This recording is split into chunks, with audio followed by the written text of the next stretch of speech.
Bible में कई स्थानों पर वर्णन है कि प्रभु यीशु ने अंधों को चंगा किया। वह चंगाई केवल शारीरिक नहीं थी बल्कि आत्मिक सच्चाई को भी प्रकट करती है।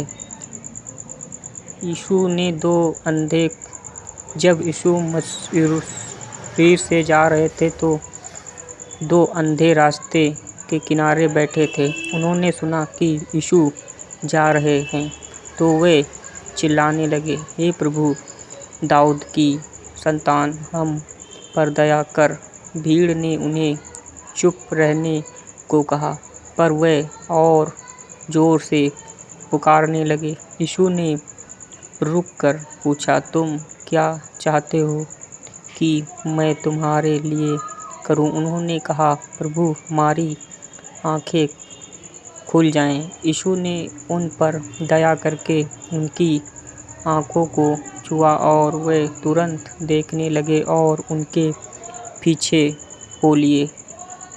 यहाँ से सीख मिलती है कि दृढ़ विश्वास और लगातार पुकार परमेश्वर को छू लेती है। नंबर 2, जन्म से अंधा। यूहन्ना 9:1-12। यीशु ने एक ऐसे व्यक्ति को चंगा किया जो जन्म से अंधा था। चेलों ने पूछा, यह अंधा क्यों पैदा हुआ? किसका पाप है, इसका या इसके माता पिता? यीशु ने उत्तर दिया, ना इसका पाप है ना इसके माता पिता का, बल्कि इसलिए कि इसमें परमेश्वर के काम प्रकट हों। फिर यीशु ने जमीन पर फूंका, मिट्टी बनाकर उसकी आंखों पर लगाई और कहा, सिलोह के कुंड में जाकर धो लो।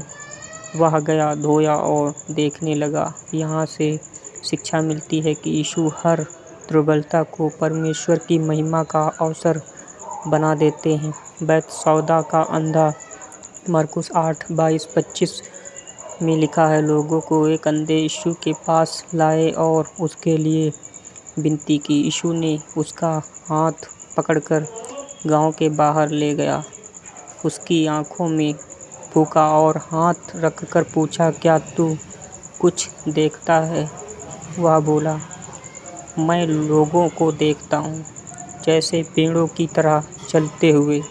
फिर यीशु ने दोबारा उसके ऊपर हाथ रखा और उसकी दृष्टि पूरी तरह से बहाल हो गई। यह घटना दिखाता है या दिखती है कि चंगाई कभी कभी क्रमवार और प्रक्रिया में भी हो सकती है। नंबर 4, आत्मिक शिक्षा। अंधापन बाइबल में आत्मिक अंधेपन का प्रतीक है। लोग शारीरिक रूप से देख सकते हैं लेकिन परमेश्वर की सच्चाई को न पहचानने के कारण आत्मिक रूप से अंधे रहते हैं। यीशु मसीह न केवल शारीरिक आंखें खोलते हैं बल्कि आत्मिक आंखें भी खोलते हैं। भजन संहिता 146:8 कहता है, यहोवा अंधों की आंखें खोलता है। कुरिन्थियों 4:6 कहता है, जिस परमेश्वर ने कहा यह था कि अंधकार से ज्योति चमकेगी, वही हमारे हृदयों में चमका। यीशु ने अंधों को अलग अलग तरीकों से चंगा किया, कभी अपने हाथ से, कभी मिट्टी बनाकर, कभी केवल वचन से, लेकिन हर बार एक ही बात सामने आई, विश्वास, और यीशु की सामर्थ ही चंगाई का कारण है। आज भी यीशु वही हैं, वह शारीरिक रोगियों को दृष्टि दे सकते हैं और आत्मिक अंधकार में जी रहे लोगों को अपनी ज्योति में ला सकते हैं।